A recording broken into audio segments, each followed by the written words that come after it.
السلام علیکم ورحمۃ اللہ وبرکاتہ۔ بسم اللہ والحمد للہ والصلاة والسلام علی رسول اللہ، اما بعد۔ خواتین و حضرات، سوال جواب کی نشست کے ساتھ خلیق الرحمن آپ سے مخاطب ہے۔ ہمارے سوالات مسلسل قرآن کریم سے متعلق ہیں۔ آج کا سوال نمبر 29 ہے۔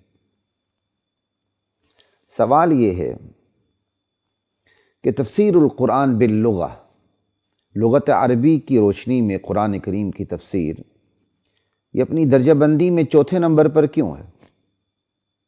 حالانکہ تفسیر القرآن کی باقی تمام اقسام، تفسیر القرآن بالقرآن، قرآن کے ذریعے تفسیر، تفسیر القرآن بالحدیث، حدیث کی روشنی میں قرآن کی تفسیر، تفسیر القرآن باقوال الصحابہ، صحابہ کے اقوال کی روشنی میں قرآن کریم کی تفسیر، ان تینوں اقسام میں بھی لغت عربی کا عمل دخل ہے۔ تو پھر تو تفسیر القرآن باللغہ کو، کہ لغت کی روشنی میں تفسیر قرآن جو ہے، اس قسم کو سب پہ برتری حاصل ہونی چاہیے۔ ٹھیک ہے جی، اب ہم جواب کی طرف آتے ہیں۔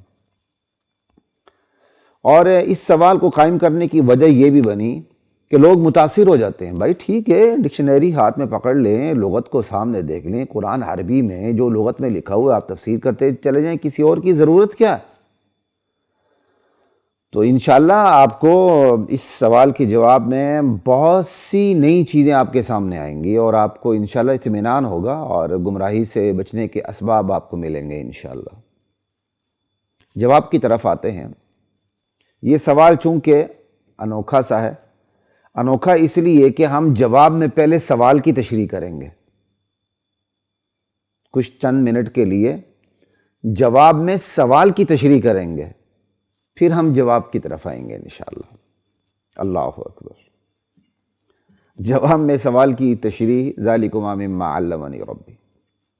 جواب میں ہم سب سے پہلے خود سوال کی مزید وضاحت کریں گے، اور پھر جواب کی وضاحت ہوگی۔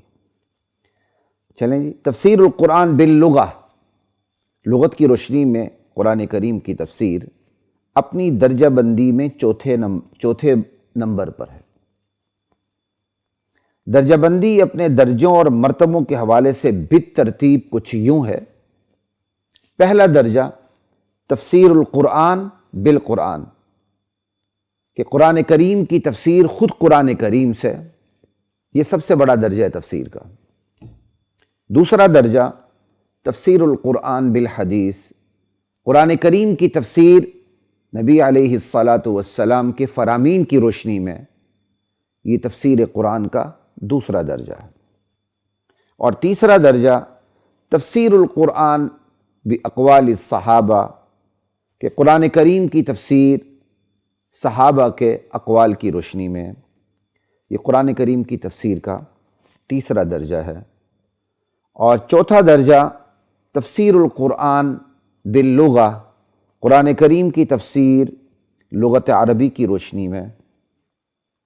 جب قرآن کریم کی تفسیر خود قرآن، حدیث اور اقوال صحابہ کی روشنی میں نہ ہو سکے تو پھر لغت عربی کی روشنی میں تفسیر قرآن کی جاتی ہے، جس کے لیے شرط یہ ہے کہ وہ اپنے پہلے تین درجوں، تین اقسام، تفسیر القرآن بالقرآن، تفسیر القرآن بالحدیث اور تفسیر القرآن باقوال صحابہ سے متصادم نہ ہو، مخالف نہ ہو، متعارض نہ ہو، اس کے اگینسٹ نہ ہو۔ ٹھیک ہے جی۔ حالانکہ تفسیر قرآن کے جو اولین تین طریقے ہیں، تین اقسام ہے، تفسیر القرآن بالقرآن، بالحدیث، باقوال صحابہ، یہ تینوں اقسام یا تینوں طریقے یہ لغت عربی سے باہر تو نہیں، اس سے ماورا تو نہیں ہے، لغت عربی سے متصادم تو نہیں ہے، یہ بھی لغت عربی ہی کو لغت عربی پر بیس کرتے ہیں۔ قرآن کریم کی تفسیر قرآن کریم سے لغت عربی کے عین مطابق، لغت عربی کے مطابق ہے۔ اسی طرح تفسیر القرآن بالحدیث، تفسیر القرآن باقوال صحابہ لغت عربی کے مطابق ہے۔ اس کے باوجود پھر بھی بئی ہمہ پہلے تین طریقوں کو بالترتیب تفسیر قرآن باللغہ پر برتری حاصل ہے، اور تفسیر قرآن باللغہ چوتھے نمبر پر ہے۔ تفسیر القرآن باقوال الصحابہ پر تفسیر القرآن بالحدیث کو برتری حاصل ہے، یعنی اقوال صحابہ کے ذریعے تفسیر قرآن جو ہے اس پر فرامین رسول کے ذریعے جو تفسیر قرآن ہوتی ہے اسے برتری حاصل ہے، کیونکہ استاد کو شاگرد پر، بہتر الفاظ میں نبی کو امتی پر برتری حاصل ہے۔ ظاہر ہے کہ فہم نبی کو فہم صحابہ پر، فہم امتی پر برتری حاصل ہے۔ پھر تفسیر القرآن بالقرآن کو تفسیر القرآن بالحدیث پر برتری حاصل ہے، کیونکہ اللہ مفسر کو نبی مفسر پر برتری حاصل ہے۔ اور پھر اس کی ایک لاجیکل ریزن بھی ہے، متکلم، متکلم کسے کہتے ہیں؟ جو بولے، جس کا کلام ہو۔ متکلم اپنے کلام کی خود وضاحت کر دے، بولنے والا اپنے بول کی خود وضاحت کر دے، تو یہ وضاحت غیر متکلم کی وضاحت پر برتری کی تو رکھے گی۔ ایک شخص بول رہا ہے، وہ اپنے بول کی خود وضاحت کرتا ہے، اور ایک اس کے بول کے کوئی اور تھرڈ پرسن وضاحت کرتا ہے، تو لامالا جس کے اپنے بول ہے وہ وضاحت کرے تو وہ زیادہ معتبر ہوتی ہے۔ تو اللہ تعالیٰ اپنے کلام کی خود وضاحت کرے تو یہ وضاحت تو زیادہ معتبر ہوگی، لہٰذا سب سے بڑا درجہ تفسیر القرآن بالقرآن کا۔ سوال دراصل اسی مرحلے پر قائم ہوتا ہے کہ تفسیر باللغہ، لغت کی روشنی میں تفسیر قرآن یہ سب سے آخری درجے پر ہے، باقی تینوں کو اس پر برتری حاصل ہے، حالانکہ برتری حاصل کرنے والے تینوں طریقے بھی لغت عربی کے مطابق ہیں، لغت عربی پر بیس کرتے ہیں، لغت عربی سے ماورا نہیں، خارج نہیں۔ ایسے میں تو چونکہ چاروں اقسام میں تفسیر القرآن بالقرآن بالحدیث باقوال صحابہ باللغہ، چاروں اقسام میں قدر مشترک تو لغت عربی ہوئی، تو پھر تو تفسیر القرآن باللغہ کو برتری حاصل ہونی چاہیے۔ چلے ایک سوال کا جواب میں نے بعد میں دینا تھا تو ابھی دے دیتا ہوں، کہ جو چار اقسام ہیں ان میں قدر مشترک لغت ہے، لغت عربی ہے، تو پھر تفسیر القرآن باللغہ کو برتری حاصل ہونی چاہیے۔ یہ سوال ہے، یہ سوال کھل گیا۔ لیکن ساتھ میں ایک اور چیز کی بھی وضاحت کر دوں، جب یہ چاروں اقسام لغت عربی کے مطابق ہیں تو پھر چاروں اقسام کے نام بھی تو الگ الگ ہیں، تو یہ نام الگ رکھے کیوں گئے ہیں؟ تاکہ یہ چاروں اقسام آپس میں جدا جدا نظر آئیں، اس لیے نام رکھے گئے ہیں۔ تفسیر القرآن بالقرآن کو تفسیر القرآن بالقرآن اس لیے کہتے ہیں کہ لغت عربی کے مطابق ہوتے ہوئے اسے قرآن کی تائید حاصل ہے، تو تفسیر القرآن بالقرآن ہوئی۔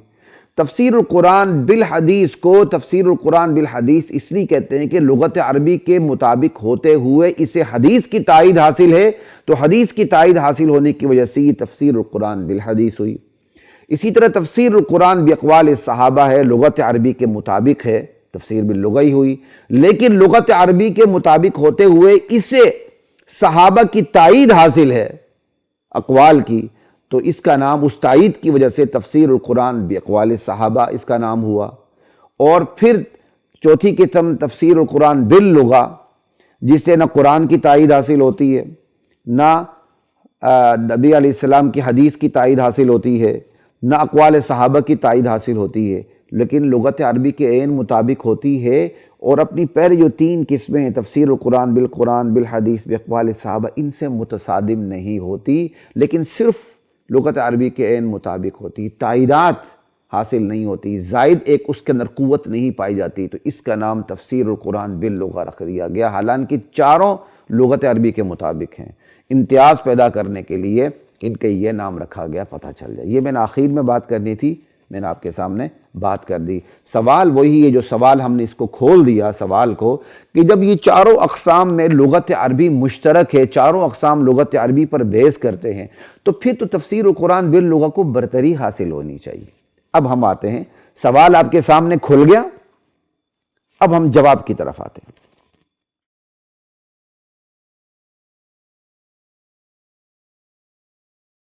وَلَقَدْ